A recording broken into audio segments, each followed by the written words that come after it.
Qu'est-ce que le bonheur pour vous? Le bonheur. Le bonheur.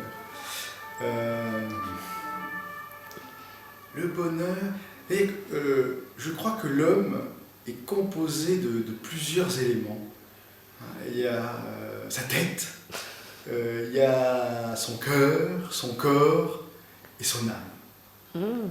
Et donc pour moi, c'est la totale satisfaction de ces 4 éléments. C'est-à-dire, si j'arrive à satisfaire en même temps ce que j'ai dans ma tête, c'est-à-dire, et tout ce qui m'aide, à tout ce qui est le résultat de ma tête, tout ce que je crée, c'est le premier élément du bonheur. Le deuxième élément qui vient de se rajouter en plus de ma tête, c'est mon corps.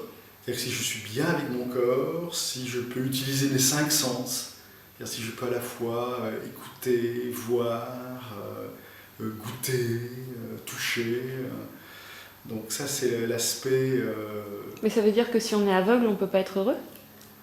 Ah ben, on a plein d'autres sens et ils ont, pour avoir travaillé avec des aveugles, voilà, ils développent aussi leurs 4 autres Donc c'est sens. apprécier ses sens plutôt qu'avoir ses 5 sens, c'est ça que vous voulez dire? Oui, c'est utiliser tout ce qu'on peut avoir. J'utilise ma tête, et la manière que j'utilise ma tête, j'utilise mes sens pour capter, ou pour donner tout ce qu'il y a dans la vie. Après, j'ai mon cœur. Ah. Mon cœur, ce sont mes émotions, hein, tout ce que je peux ressentir. Et puis c'est toute ma relation aussi avec les autres. Hein, donc c'est là où je place moi les autres, c'est dans le cœur. Et puis le quatrième aspect, c'est l'âme. Hein, c'est-à-dire comment ma relation en tant qu'homme, en tant que femme, avec le divin, qu'il s'appelle Bouddha, Allah, Yahvé ou Jésus-Christ pour moi par exemple. Et du coup, est-ce que... Alors, j'ai eu une très longue conversation avec tout un groupe sur l'athéisme. Ouais. Donc, a priori, il y a des différentes définitions de l'athéisme. Pour moi, l'athéisme, c'était qu'il n'y avait pas de Dieu, comment dire, d'inexplicable, que tout était explicable. Bon, eux, ils ont d'autres... Si je prends part de cette définition, on ne peut pas être heureux si on est athée? Moi, vous me demandez ma conception. Oui, mais donc, dans votre conception, un athée... Pour moi, la notion, effectivement, l'intériorité, c'est-à-dire je pars effectivement de ma tête, de mon corps, de mon cœur, mais je pense que d'aller regarder à l'intérieur de l'homme et d'imaginer quel sens ça a pour moi de vivre, et donc cette relation avec quelque chose effectivement qui est difficilement définissable, donc après qui peut déboucher sur une confession et sur des croyances. Hein. Mais là, pour rester dans cette définition, même laïque, il y a quand même pour moi cette notion d'intériorité. D'accord. D'ailleurs, c'est étonnant parce que vous avez écrit un livre sur manager dans la joie. Et vous parlez par exemple de cette notion de spiritualité en entreprise, c'est possible ou pas? Oui. Moi je crois, si vous voulez, j'ai écrit ce livre effectivement, Manager dans la joie au bénéfice de la performance. C'est-à-dire que c'est pas pour sauter sur ma chaise, tout excité, naïvement, soyons joyeux, dansons, chantons. Non, l'entreprise c'est un lieu normal, c'est un lieu aussi où on peut souffrir, où on a des échecs, individuels ou collectifs. Mais disons que effectivement la joie, on peut la trouver en entreprise en définissant bien son identité, qui je suis, hein, quels sont mes rêves, mes racines, mes compétences, et donc tout ça pour définir mon identité, en même temps que mes valeurs, et à partir de cette identité, oser regarder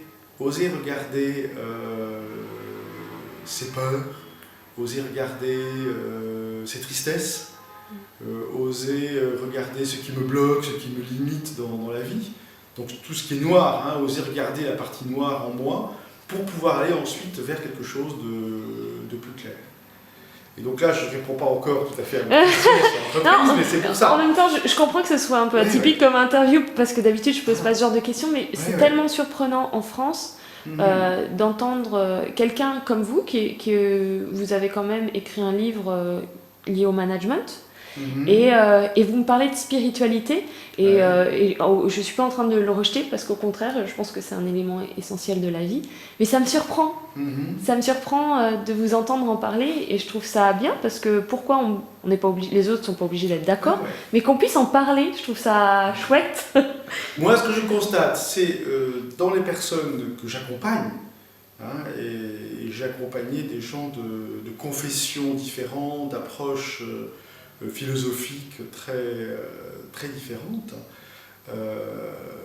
mais quand ce sont des gens qui arrivent justement à aligner, et c'est pour ça que votre thème du bonheur, je trouve, est très intéressant, mais si j'arrive à aligner ce que j'ai dans ma tête, hein, ce que j'ai dans tout mon corps, dans mon cœur, et regarder mon intériorité, ça donne plus de puissance. Moi, je vois que les managers qui ont de l'intériorité me semblent avoir, même si c'est difficile à mesurer, plus de puissance que d'autres.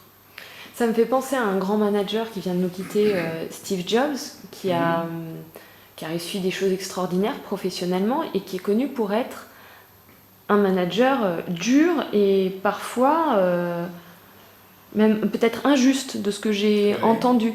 Et pourtant, il a très bien réussi. On nous renvoie aussi pas mal de modèles de managers qui réussissent par la terreur, par la...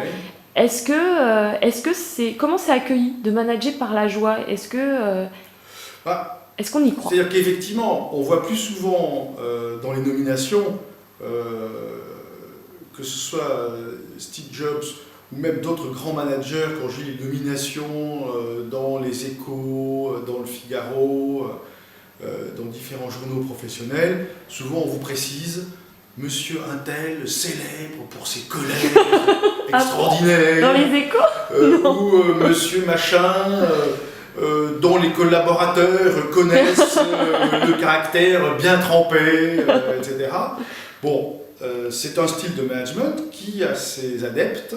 Je crois que pour soi-même, ces gens-là, dans leur vie quotidienne, ils ne sont pas forcément joyeux. Et donc moi, encore récemment, là, je vois quelqu'un que j'ai accompagné pendant un an, un dirigeant d'une entreprise,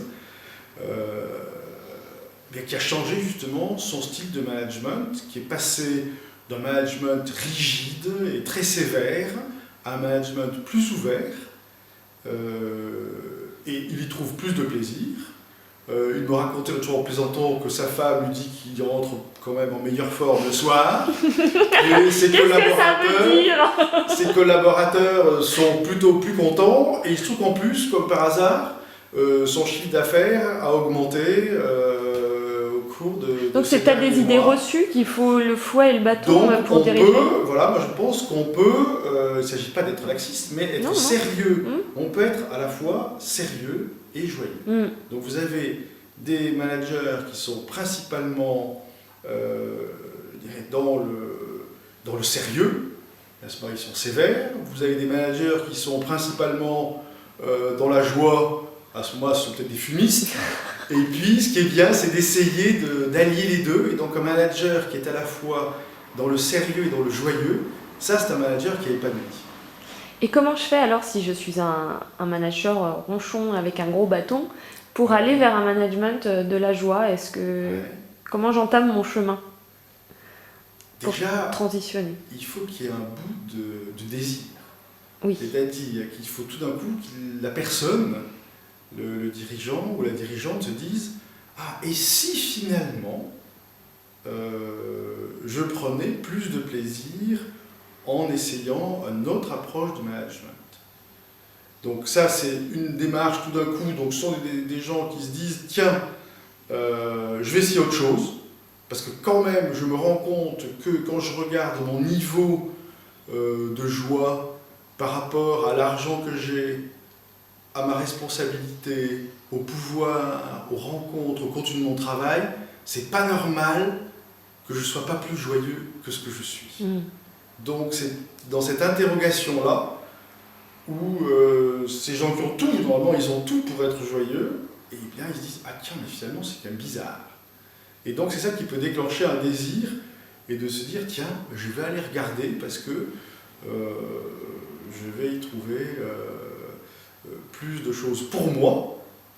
Et alors le bénéfice secondaire, c'est qu'en plus d'être pour vous, c'est pour votre entreprise, pour son chiffre d'affaires, son bénéfice, pour motiver vos collaborateurs, parce que cette joie, elle est rayonnante, elle est plus créative, elle est plus stimulante pour les collaborateurs, elle donne plus d'optimisme et de positif.